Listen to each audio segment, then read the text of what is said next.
Welcome back to Donzi's World. Thank you for watching. As always, I'm your host. My name is Don Fabiano. I am Donzi. Now today, in Donzi's World, I want to do something that I have never done before. And that is, I'm going to give my Donzi's World monologue on what I think about the world situation and how we got here to the point we are at now. Now, when I do my work, I always think about what's going on in the world and the news that I hear about, but I also think about past history, how we got to where we are. And those are the kind of ideas I want to share with you right now. You know, as I go through my little life inside Donzi's World, I often think about how life was easier back in the old days when I was younger. And I talk about it with the people that I interact with during the day. You know, I once saw a great cartoon that I remember. There were two pictures. The first picture was life back in the old days, say it was the 60s or the early 70s. It was in a school, and the parents were in the principal's office with the child, and the child had did something wrong. He was being disciplined. And the parents were mad at the kid, and the kid was going to get punished. Now, in the second picture of that cartoon was life as it is now in the modern age, as it is today. The parents are in the principal's office with the kid, and the kid did something wrong. But it's not the kid being yelled at, it's not the kid being disciplined. The parents are yelling at the principal, like the principal did something wrong. So how did we get to this point? How did society change so much? Well, there's a good answer to that. All you have to do is look at the basic history of what has gone on in the past, and you can see how we got to this point. I can tell you when it started. It happened right around the 1980s when a certain guy was president of the United States, and he kept telling everyone, I'm so patriotic, I'm so moral. And then everyone around him was committing crime after crime, and there was scandal after scandal after scandal. And the justification for it was the ends justify the means. It's okay that we committed crimes because we did it for a good reason. So in the 80s, society got twisted around. People were given the wrong message. Now, you can be arrogant, you could be rude, you can go to the supermarket and be mean to everybody and call them stupid, because the ends justify the means. It makes you feel better, so it's okay. It's funny how the people who proclaimed loudly that they were so patriotic and loved America so much were the ones who did so much damage to America. It's funny to me. But let's go back even further. There's more to the story. It starts way back in the 1940s. At the end of World War II, things really changed in America. The one thing I focus on and that I think about is the fact that before World War II, we only made weapons and war machines when there was a war. If there was going to be a war, then we would make the bombs, then we would make the guns, then we would make the tanks. After World War II, that changed. We changed to a system where we would have a permanent war-making apparatus in America. When that happened, the people in charge of that realized that they can acquire massive power in the world domination game, and they can also acquire massive wealth. So you put those two things together, massive power in world domination and massive wealth, and you give it to a handful of guys. What do you think is going to happen? Well, you don't have to guess. All you have to do is look at basic history. Now these people have the power to invent wars when they need a war. And we've seen that happen. At the end of World War II, America was preparing for the ground invasion of Japan. That's how we were going to end the war. But when Harry Truman dropped the 2 atomic bombs on Hiroshima and Nagasaki, that ended the war. But in the preparations for that event, they had amassed food stockpiles to feed the troops. If the ground invasion of Japan had happened, they were prepared with massive stocks of food supplies. When the ground invasion was called off at the end of World War II, at the latter part of the 1940s, those food supplies were shipped to Vietnam, because the people who were inventing wars wanted to invent a war in Vietnam. The Vietnam War was totally concocted by the military-industrial complex for the sole purpose of ingraining these military-industrial people inside the bowels of government. They wanted to get themselves inside of government as deep as they can, so they invented the Vietnam War to make themselves powerful and to give themselves real governmental power. Vietnam War was a CIA exercise from beginning to end. Even when Richard Nixon was president, he made the comment he couldn't even control the Vietnam War. These people planned it long before as a way to give them power and money. And they didn't care if anybody suffered. These people don't care about the consequences of their actions, only their own benefit. Now, when John Kennedy was president, he was given the very beginnings of the Vietnam War. There weren't troops in Vietnam, but there were advisors. But John Kennedy knew that he was being lied to, and it was unnecessary. If President Kennedy had lived, there would have never been a Vietnam War. It's very possible that that is one of the reasons why he was taken out and eliminated. They were going to have the Vietnam War no matter what. Now, I've talked about the assassination of John F. Kennedy a couple times on my show. I could tell you that's a subject that I researched for over 20 years. And as I have said before, do not believe anything you see on the History Channel about the Kennedy assassination. They will not tell you the truth. All that stuff you see on TV, all those documentaries, they're meant to confuse you and throw you off track. The truth about the Kennedy assassination is another example of how the military-industrial complex will do anything for power, including blowing a guy's brains out in the middle of the street. It's only amazing to me that they got away with it and nobody ever spoke about it. But if you look at the facts surrounding John F. Kennedy's assassination, it's pretty easy to see exactly what happened. And lucky for you that you're watching this program, I'm going to explain it to you, and now you'll know the truth. At the end of the 1950s, Dwight Eisenhower was president. Richard Nixon was his vice president. They had a policy to go after Cuba. Now, what happened was Vice President Richard Nixon put together an assassination team to kill Fidel Castro. So this assassination team that Richard Nixon put together was made up of his friends in the CIA and some of his friends in the Mafia. It was Howard Hunt, who worked in the CIA, Frank Sturgis, who worked in the Mafia and the CIA. It was a mixture of Mafia people and government people. Now, Richard Nixon lost the 1960 presidential election to John F. Kennedy. So Nixon had to leave government, went back to California to be a private citizen. John Kennedy becomes president of the United States. But this anti-Castro assassination team is still in place.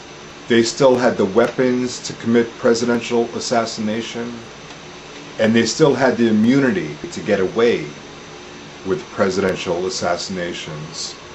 So all they did was they switched their target.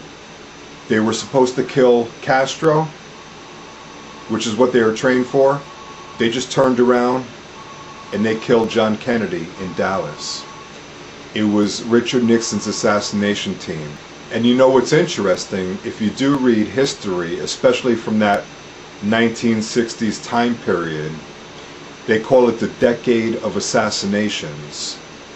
John Kennedy was assassinated, Malcolm X, Robert F. Kennedy was shot in the head and assassinated, Martin Luther King, George Wallace, a presidential candidate, was shot. It was the decade of assassination. All of Richard Nixon's political enemies got shot in the 1960s.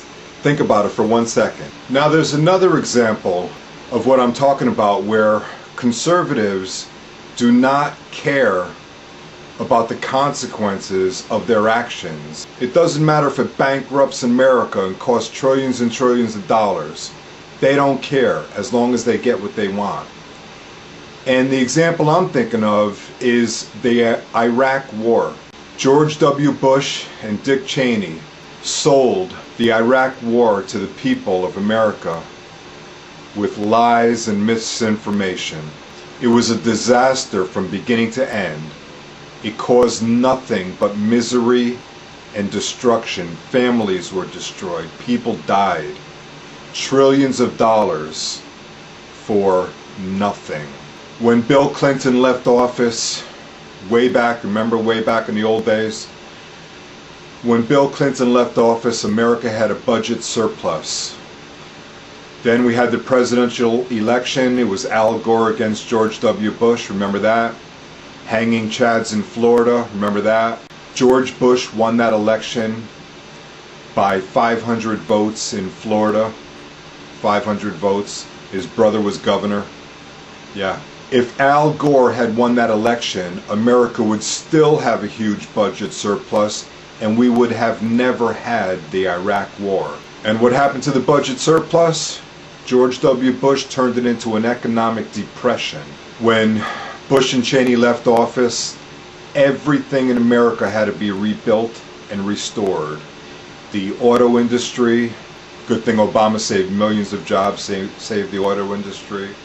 The housing industry, the banking industry, the Dow Jones was crashing. We were losing 750,000 jobs per month. Everything in America needed to be rebuilt when George Bush left. It was a disaster. But he walks around like the rooster in the hen house, like he did such a great job. Yeah, thanks George. Thanks a lot. When Bill Clinton was president, he spent 8 years bombing the crap out of Iraq. When Bill Clinton was done bombing Iraq, Iraq had no air force, they had no military, no intelligence apparatus, and they had no weapons of mass destruction. Bill Clinton bombed them all out of existence. When George Bush came into office, Saddam Hussein was a bum. He was nothing, powerless. He had nothing. He had no military, no air force, no nothing. But George Bush told us he was the most evil person in the world. Oh, he had so much power. Oh, he wanted to attack America, so he had to go to war in Iraq. Bill Clinton had already solved that problem. What did George Bush's war prove? It proved that Bill Clinton finished the job of destroying all of Saddam Hussein's weapons of mass destruction. A Democrat had already done the job. And we shouldn't have even invaded Iraq. That was after 9/11. Osama bin Laden attacked America on 9/11. 3,000 people died on one sunny morning. George Bush ignored the whole thing and invaded Iraq. You've got to be kidding me. And he got away with it. How do these things happen and conservatives get away with it? Nobody says anything. How does that happen? Before 9/11 happened, George Bush was getting warning after warning that an attack was imminent. The entire summer of 2001, George Bush was warned of an imminent attack. The CIA director said the system was blinking red. What did George Bush do about it? Nothing. Zero. He did nothing about it. Ignored all the warnings. And then 3,000 people died on one sunny morning. And when I say this to conservatives, they say, oh, well, what did you want George Bush to do? Did you want him to shut down all the airports? And I say, no, I didn't want him to do that. What I wanted him to do was to tell the intelligence community to go back and look at their intelligence again and look for more intelligence along the same lines. And I wanted George Bush to telephone foreign leaders in other countries and tell them to look at their intelligence. That's what George Bush should have done. You could bet that if Al Gore was president, he would not have ignored the warnings. Al Gore would have done something. But Bush and Cheney, who were so patriotic, oh, they loved America so much, and they were so strong. Oh my God, they were so strong for America. Oh, these were the only people that could protect America. Oh, they were Republicans. They were so patriotic. They ignored all the warnings, and then 9/11 happened.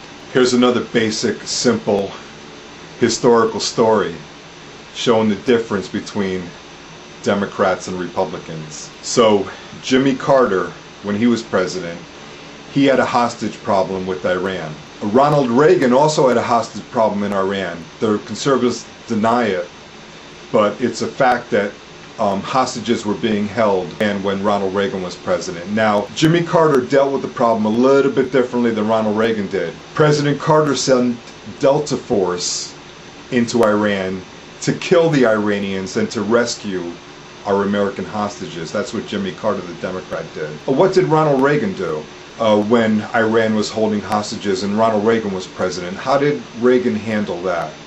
Reagan, who was so patriotic and loved America so much, and he was so strong for America. Oh, nobody would go against Reagan. Oh, he was so strong. What did Reagan do when Iran was holding hostages when he was president? You know what he did? He sent them plane loads of weapons as an appeasement, and he sent them gifts of friendship. Oliver North personally delivered a cake shaped like a key to signify friendship to the terrorists in Iran who were holding our men hostages. So Reagan sent plane loads of weapons and gifts of friendship to the Iranians as an appeasement. Jimmy Carter sent Delta Force to kill the Iranians. That's the difference between Democrats and Republicans. And now they invented a myth about Ronald Reagan that, oh, he was right up there with Abraham Lincoln. My God, what a great president. You know what I find really, really funny is that the people who lie about Ronald Reagan the most are the Reagan lovers. Ronald Reagan was not the hero, the patriotic, strong, powerful hero that people tell you about. The myth is all lies. The basic historical fact is that Ronald Reagan armed and supported Saddam Hussein. Reagan armed and supported Osama bin Laden, and Reagan armed and supported the terrorists in Iran. That's the basic, simple fact of history. Now here's another story on a totally different subject, something brand new. I remember a quote by Henry Kissinger. He said that the American public is too stupid to be trusted with the powers of electing a U.S. president because they did not have all the information, and the president was so powerful the American public could never understand the complications. And what he meant was that the American public didn't have the information about the military-industrial complex had their schemes and their plans, but they were secret background plans, and the American public didn't have the information necessary to allow the schemes and the plans of the military-industrial complex to go forward. So Henry Kissinger was saying that the American public was too stupid to elect presidents. That's what he meant. So that was the 1970s. But you know what? Now we're having the same situation now, right now in American politics today. I'm saying that the American public is too stupid to elect a president because of social media. Donald Trump was elected president because people are addicted to Facebook and Twitter and Instagram, and they get these cute little videos that they click on Facebook, and they get these sayings that they click on Facebook, and everything is like fake reality TV, social media, fake invented life. So that's what people think is reality now, this fake invented stuff. Donald Trump comes along, he's a reality TV star, says all this stuff. I'm going to build a wall, and Mexico is going to pay for it. And the people who have their thumbs on their cell phones all day go, yeah, I love that. That's great. Well, it's not realistic. It's not reality. Mexico's not going to pay for the wall. I doubt that there will be a wall built because it has to pass Congress, and Congress has to fund billions and billions of dollars to pay for the wall. It probably won't even ever happen. But Donald Trump said it, and the people who are on their cell phones all day long, there was a message that they loved. It's a fake reality society right now. So that's why I say the people these days are too stupid to elect a president, because they elected Donald Trump, a reality TV star who knows nothing about nothing and lies every time he opens his mouth. And people said, yeah, I support him, yeah, he's talking about what I'm talking about, yeah. This guy has no idea in the world what's going on.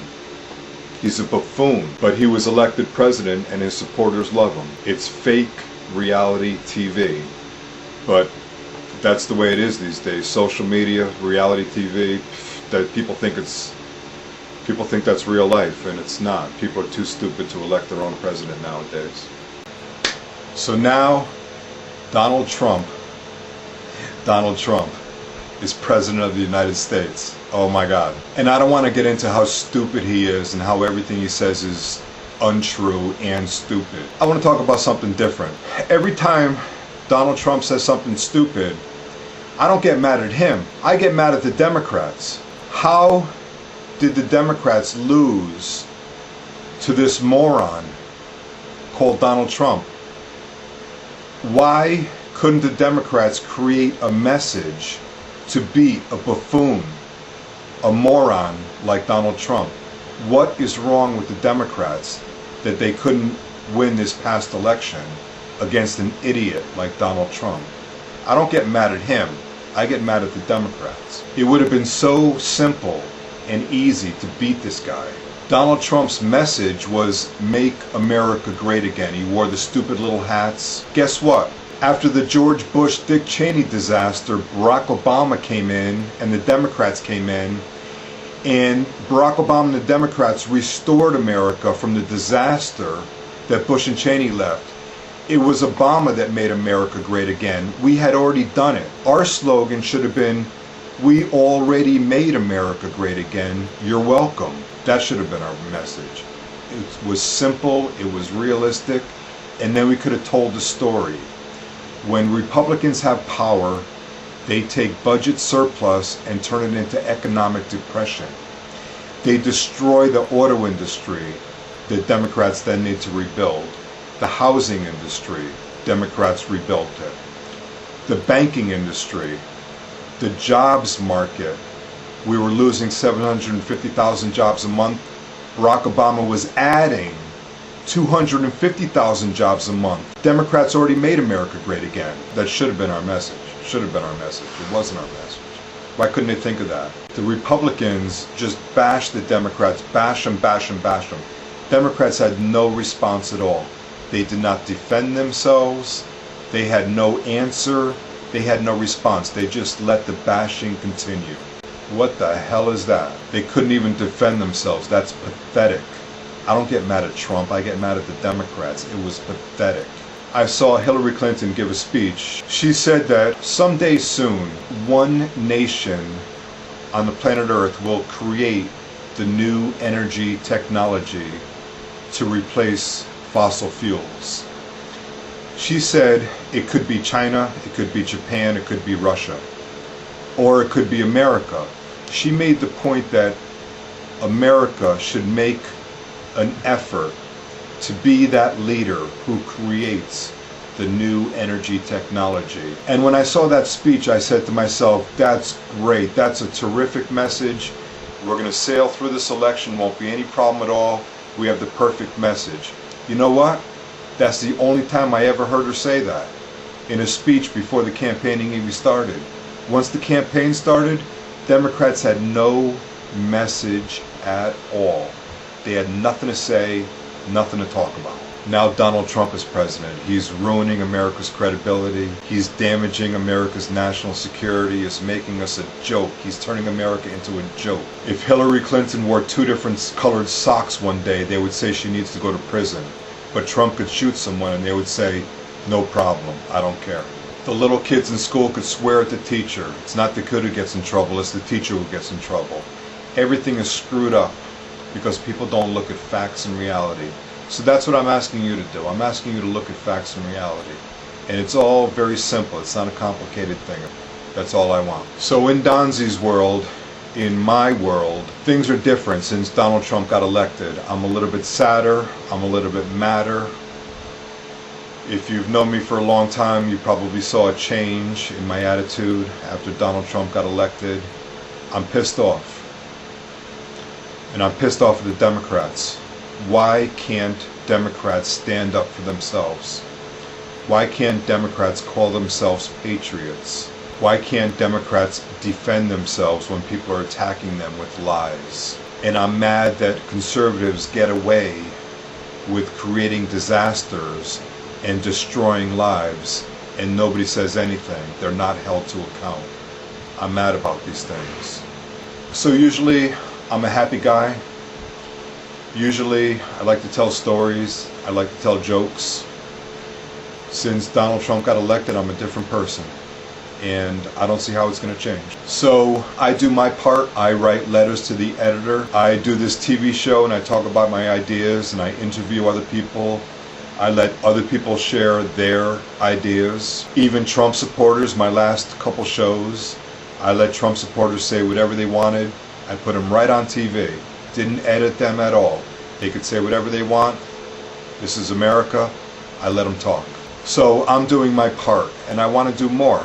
But I'm only one person, so this is what I could do. But I would love to work with other people on these ideas, and I would like to develop them into bigger ideas. The Republicans have the Fox News channel where they spin stories, they invent stories. That's what the Democrats need. The Democrats need a channel on TV to counter Fox News. We should tell the truth about Ronald Reagan. We should tell the story about how Barack Obama inherited a disaster and then restored America. Barack Obama made America great again. And there are other stories to be told.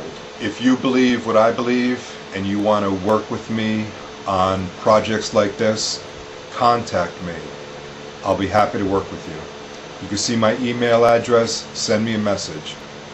And that's all I wanted to say in Donzi's world today. I hope you enjoyed it. So as always, I'll say happy day and bye-bye.